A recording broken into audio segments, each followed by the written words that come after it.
Hello YouTube family, સ્વાગત છે તમને મારી યુટ્યુબ ચેનલમાં. કેમ છો મિત્રો? આઈ હોપ કે તમે બધા સારા જ હશો. સવાર પડી ગઈ છે સરસ મજાની. તમને એક વસ્તુ બતાવું. બળગિયા આવી રહ્યા છે કરશન દાદા લઈને. સમજો પાછળ બેઠા છે એની હાથે જ હાલે છે પાછા. એટલે એક જોવા જેવી વસ્તુ છે. હા હા, ઘરેથી રાપુ લઈ આવું એમ? એ કેટલી રાપ લાવવાની છે? વળગી આવી ગયા છે ને રાપુ નથી. પેલા ફટાફટ રાપ લઈ આવું. કેટલી બધી ગાયો અત્યારમાં સવારમાં નીકળી છે. સમજો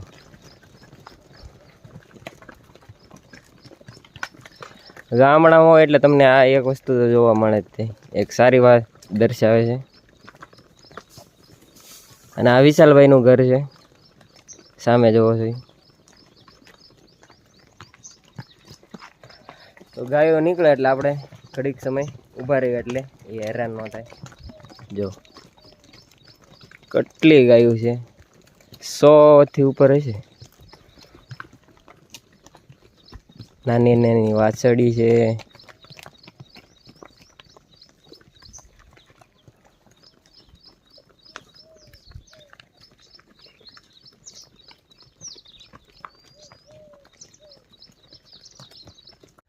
સવારમાં આપણે બેલે હાંકવાની શરૂઆત કરી દીધું છે. બળદિયાથી 3 થી 4 ઉથલ માર્યા છે. એટલે બેલીમાં થોડીક ભૂલ છે, એટલે એમાં સુધારો કરે છે. કારણ કે આમાં બાજરીના છોડવા નીકળી જાય છે. તો બે સાઈડ આમ પરફેક્ટ આમ આવે છે, એટલે છોડવા નીકળી જાય એટલે એમાં થોડાક ફેરફાર કરવો પડશે. અને તમે વ્યૂને એન્જોય કરો.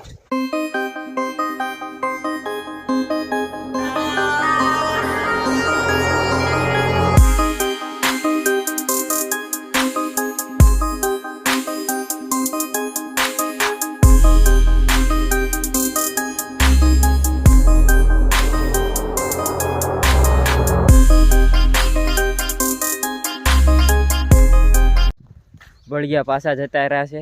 એનું એક જ કારણ છે મિત્રો, કારણ કે બરોબર હાલતા નહોતા. હજી નાના છે અને એટલે એને હજી ખબર આવડતો નથી અને કઈ રીતના ચાલે. અને હજી 1 થી 2 ઉત્તર માર્યા છે. જાજો ઉત્તર નહોતો માર્યા અને નુકસાન પણ જાજુ કરી નાખ્યું છે આ તલમાં. આ જો બાજરીમાં પણ એટલું કર્યું છે. છોડવા ઘણા વહી ગયા છે, કારણ કે હજી નવા છે એટલે હજી એક વાર હકાયેલા નથી. અને થોડાક સમયથી તેને વાડીમાં છેલ્લે ચોમાસામાં એને હકાલા હતા. એ પછી આ પહેલી વાર આ ઉનાળામાં અત્યારે વાડીમાં બાજરીમાં પહેલી વાર આપણે હાંક્યા છે. એટલે બરાબર હાલતા નહોતા. એટલે હવે આમાં આપણે હાથે હાંકવું પડશે. એટલે એને મરાય તો નહીં, કારણ કે નાના જીવ છે, એ બોલી ન શકતા. એટલે આપણે એમાં કાંઈ કરાય નહીં. એટલે પાછા મેં મોકલી દીધા છે. એટલે હવે આપણે આમાં હાથે મારવાનું છે. અને જોવા રેખું એ છે કે આ તમને સૈયા દેખાય છે એમાં મારું પણ અડ્યું જ નથી આમ જરી. એટલે આ તો કોઈ જે ખૂટશે જ નહીં. આ જગ્યાએ તમે દવા છાંટો કે પારો કે આમાં આની ઉપર કદાચ કાંઈ નાખીને બાળો ને તોય આ જાય એમ છે નહીં. એટલે આનો કાંઈ ઈલાજ હોય તો મને કોમેન્ટ કરી દેજો. બધું ચાલ્યા રાખશે, પણ મિત્રો મોજ મારવાનું ઓછું ન થવું જોઈએ. આનંદ ખૂટવો ન જોઈએ.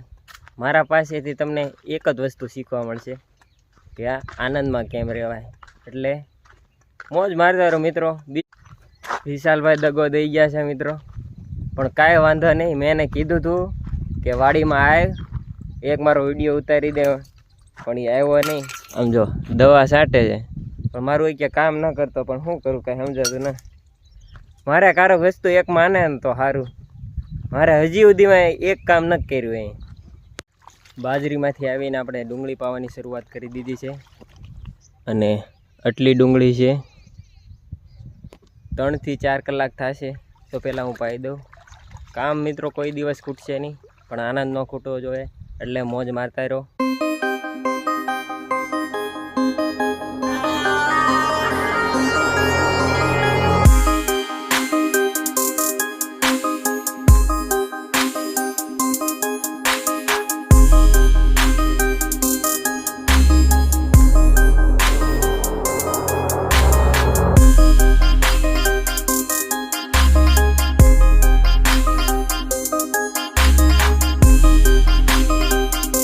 જમીન આવી ગયો છું ઝારમાં પાણી વાળવા.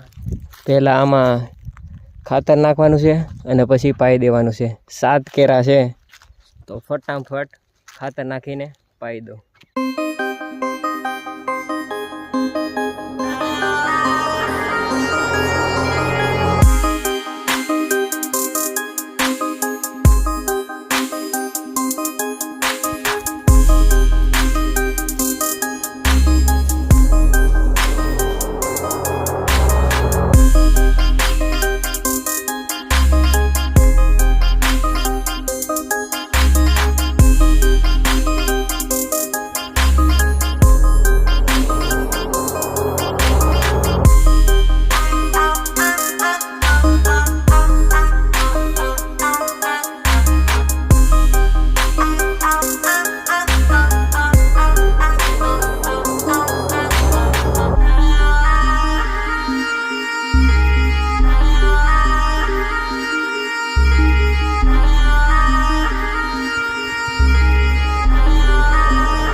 આજ તો નહીં પીવે કારણ કે લાઇટ વહી ગઈ છે. હવે કાલ પીશે. અને આ તમને અમારું મોઢું જોઈને એવું લાગતું છે લાલ ઘોળ થઈ ગયું છે કારણ કે તડકો બહુ છે. 50% મારા મોઢાનો વાંક છે ને 50% મોબાઈલનો પણ વાંક છે કારણ કે એટલું બધું મોબાઈલ કેપ્ચર નથી કરતું અને તડકાના કારણે મોઢું બહુ લાલ થઈ ગયું છે. કાંઈ વાંધો નહીં, હવે કાલ પાછું. મારે તમને ઘણી નવી નવી વસ્તુ બતાવી છે પણ કામ એટલું બધું છે કે ટાઈમ નથી મળતો, એટલે થોડુંક જાતું કરી દેજો. આશા કરું છું કે તમને મારો વ્લોગ ગમ્યો છે. મળશું નવા વ્લોગમાં. ત્યાં સુધી મોજ મારો.